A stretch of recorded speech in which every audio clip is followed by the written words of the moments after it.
Today we're going to talk about how to become a smart contract auditor in 1 month. It's quite a tight timeline, but you guys look pretty smart, so I think you'll be able to do it. I'm Jack Sanford. I'm the CEO and co-founder of Sherlock. Sherlock's one of the leading security companies in the Web3 industry. We do auditing, bug bounties. We were one of the pioneers of audit contests, one of the pioneers of smart contract insurance, and a bunch of other areas that we help customers with. So yeah, let's get right into it. All right, so a couple assumptions in order to become a smart contract auditor in 1 month. It's a very ambitious timeline, but we're going to assume that you're basically an intermediate level smart contract developer. So that means you know Solidity, you're familiar with protocols, and basically, if you're not familiar with protocols or not an intermediate smart contract developer, the first steps are learning basic blockchain and EVM concepts, studying Solidity, reading the docs, reading protocols, and learning Foundry. Learning Foundry is a really important aspect of obviously being a developer, but even more so when trying to find exploits in protocols, which we'll talk about a little bit later. So, who to take advice from? I'm the CEO and co-founder of Sherlock. I am not a top-level auditor, but I have been talking to, interfacing with top-level auditors for about 4 years now. I've read thousands of issues, and luckily I've interviewed almost all the top-level auditors at Sherlock in our Blackthorn program about how they would go about this process, and I've collected all of that data here for you guys today. So you all can quickly get up to speed and start finding issues in a month from now, maybe 2 months from now, 3 months from now, getting paid in public audit contests, getting solo audits, and everything like that. So these are some of the researchers. This is Sherlock's Blackthorn program. These are the elite of the elite. As you can see, there's a very select group of them. All of them have won a lot of audit contests, so they've performed extremely well in public environments, outperforming hundreds of researchers in the past on different types of code bases. I'll point you to this 132 contests won. So as you can see, there's about 10 to 12 Blackthorn researchers, and so they've each won about 13 contests on average, and winning an audit contest is kind of like winning a game of Fortnite or winning the Hunger Games. It's you against about 100 or in a lot of cases 500, 1,000 people. So winning one audit contest is an extremely impressive feat. And so winning 13 audit contests, these are the guys who you probably want to be taking some advice from and learning from if you want to become a smart contract auditor as quickly as possible and as efficiently as possible. So we're going to talk about 5 steps to becoming a top-level auditor.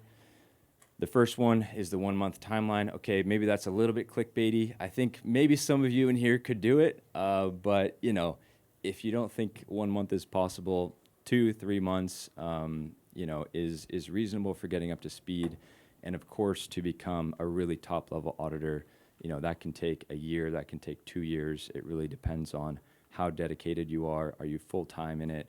Are you specializing in a certain area of crypto, whether that's the EVM or Solana, learning Rust?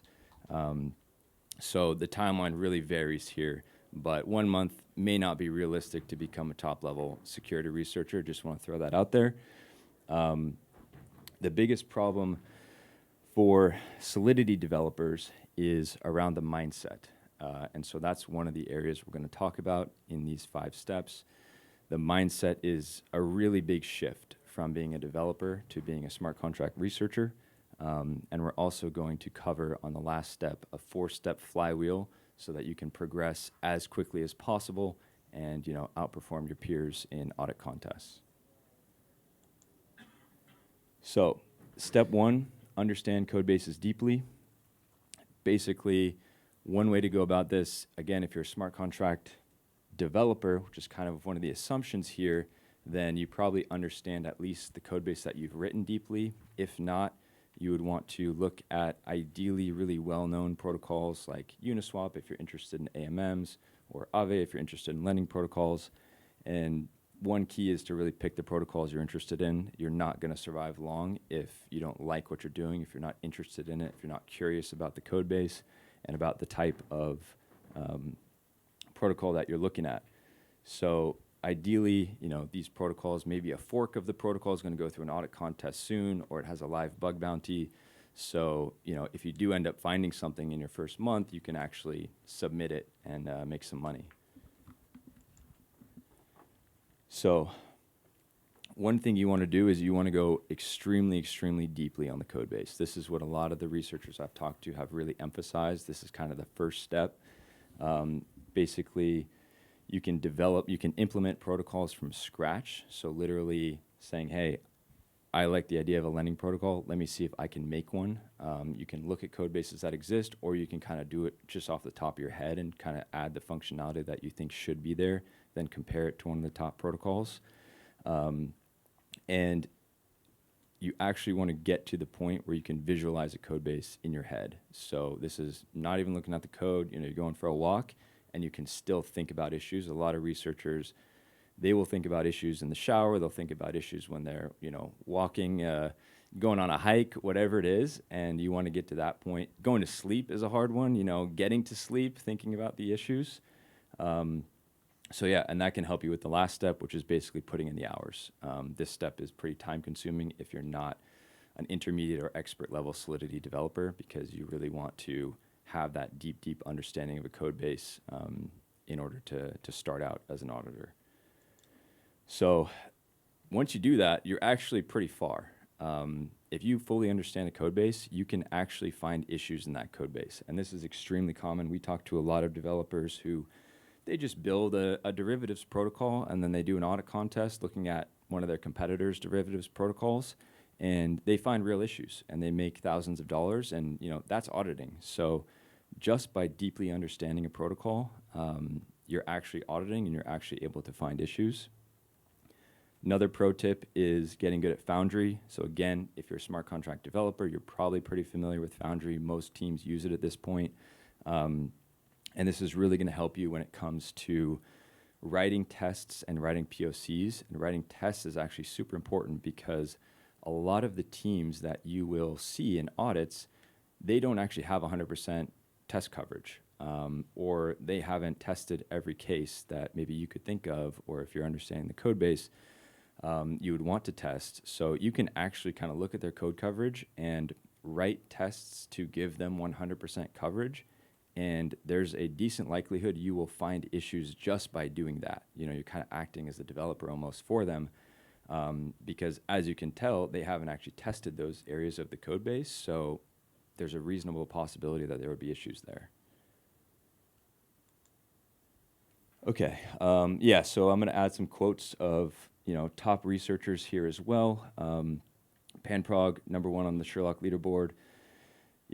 A lot of people come to him for advice, and half the people are still on step one or still working on step one, where it's like, hey, they can't understand the code base fully. So again, this is a really time-consuming step, but it is probably the most important step, because if you can't understand the code base fully, you're not going to be able to do anything else in terms of the next steps or in terms of being a great auditor. So read issues and build your checklist.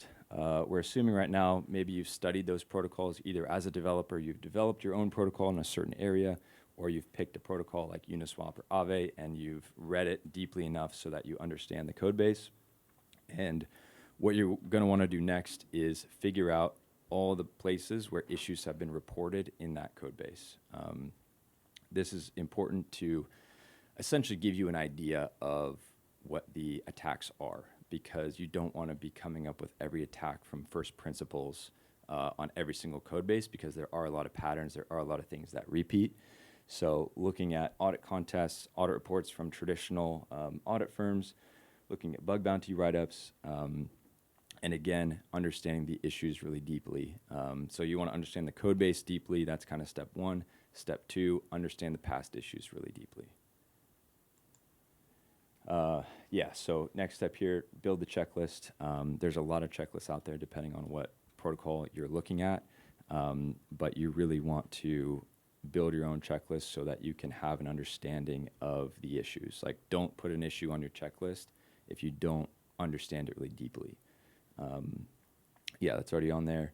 So, and then you want to start thinking about patterns of issues. So categorizing issues into certain vulnerability types so that you can have like a running knowledge base of different vulnerabilities and apply that to code bases that you're going to look at in the future. So having this checklist is really important. We'll maybe talk a little bit about checklists at the end, but this is also a super time-consuming step. As you can tell, doing this in a month is going to be difficult. Maybe it's possible, but it's not something that anybody who's a developer wouldn't be able to do. You'll be able to understand the issues if you look into them deeply, and you'll see lots of issues that are talking about the same type of vulnerability, so you should have no problems there.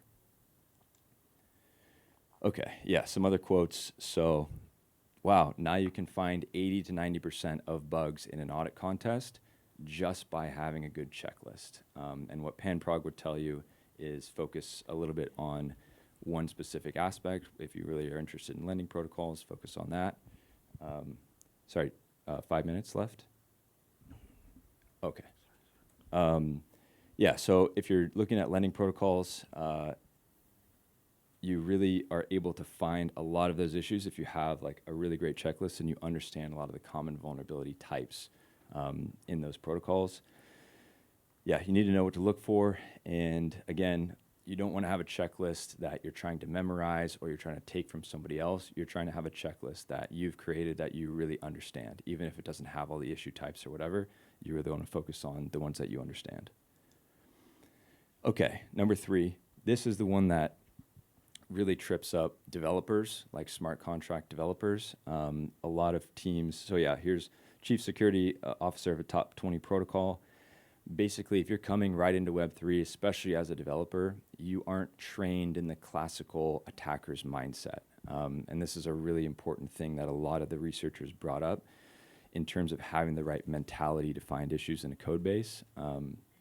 So as you can see, if you're a developer, it's all about making it work, making the functionality work. It's a totally different mindset. You're building something. And now with security, you're kind of breaking it down. You're trying to find ways that it breaks. You're trying to make sure it doesn't work in some ways.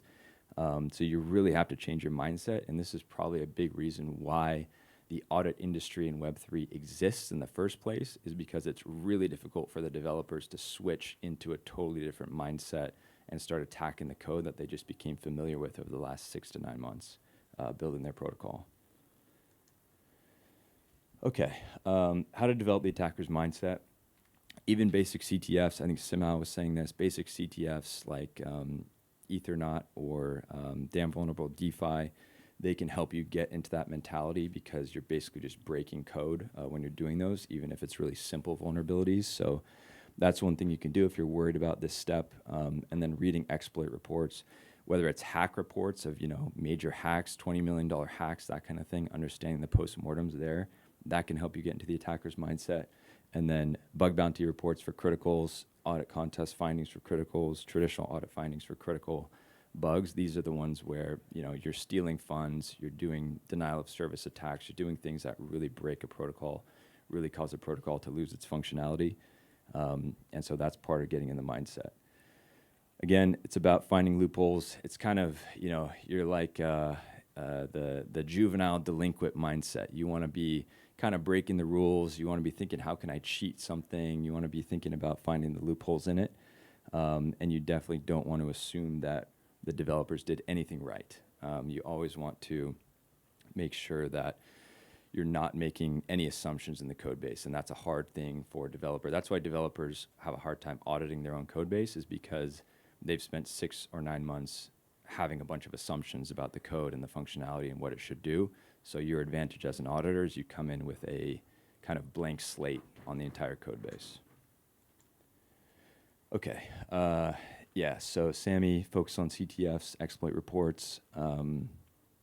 Yeah, and then Binika Boyd just kind of emphasizing that this is one of the really key mentality differences, especially from being a developer or even from, coming from a non-cybersecurity background or non-security background. Like this mentality and mindset is super important.